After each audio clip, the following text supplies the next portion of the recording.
l'Académie Madinatul Houffaz a le plaisir de vous présenter cette vidéo sur la toilette funéraire. Pour réaliser celle-ci, sont prioritaires les personnes désignées dans le testament puis la famille. Il y a deux types de lavage.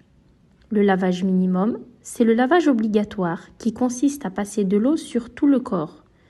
Ce lavage est valable et suffisant. Il y a le lavage souhaitable. Il faut mettre le défunt sur le lit du lavage. Le défunt doit être placé de préférence sur une table surélevée et légèrement inclinée. Il lui faut ôter ses vêtements sans dévoiler sa ahwara en prenant soin au préalable de lui recouvrir au moyen d'une serviette non transparente une fois mouillée. Pour les hommes, la ahwara va du nombril inclus jusqu'au dessous des genoux. Pour les femmes, elle va de la poitrine incluse jusqu'au dessous des genoux. Il faut soulever la partie avant du défunt pour le mettre en position semi-assise. Ensuite, le laveur enveloppe sa main dans un chiffon ou un gant. Il appuie délicatement sur le ventre du mort, puis nettoie ce qui sort des deux parties intimes avec sa main enveloppée dans un gant ou un chiffon. Bien entendu, il ne touche pas les parties intimes directement.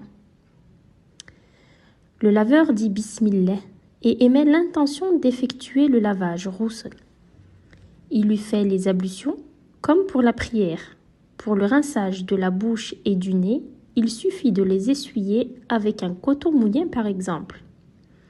Puis, il lui lave les cheveux, le visage, ensuite le côté droit en commençant par le haut, la face dorsale, puis il procède de la même manière pour le côté gauche. Pour cela, il est souhaitable de réaliser 3 lavages. Le premier lavage avec un mélange d'eau et de cidre, le savon est autorisé. Le deuxième lavage avec de l'eau pure, naturelle, qui n'a pas été mélangée. Le troisième lavage avec un mélange d'eau et de camphre, il est permis d'utiliser le musc. Il est possible de faire le premier lavage avec de l'eau pure et le second avec du cidre. Les deux possibilités sont correctes. Parlons maintenant du linceul, kafen. Il existe 2 types de linceul. Le minimum obligatoire, un seul linceul pour la femme et pour l'homme. Ensuite, le linceul souhaitable, celui de la sunna, 3 morceaux de tissu pour l'homme et 3 ou 5 morceaux de tissu pour la femme. La couleur blanche est préférable, mais non obligatoire. Il n'est pas indispensable qu'il soit neuf, on peut donc utiliser des habits déjà utilisés. Concernant sa prise en charge, on le paye avec l'argent du défunt si ce dernier est solvable. Il est permis qu'une personne fasse don du linceul. Lorsque la défunte est une femme mariée, le linceul peut être acheté avec son argent si elle en a, sinon sa prise en charge revient au mari.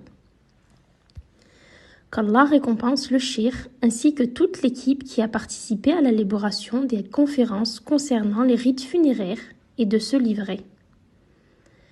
Ô Allah, rends profitable ce que tu m'as appris.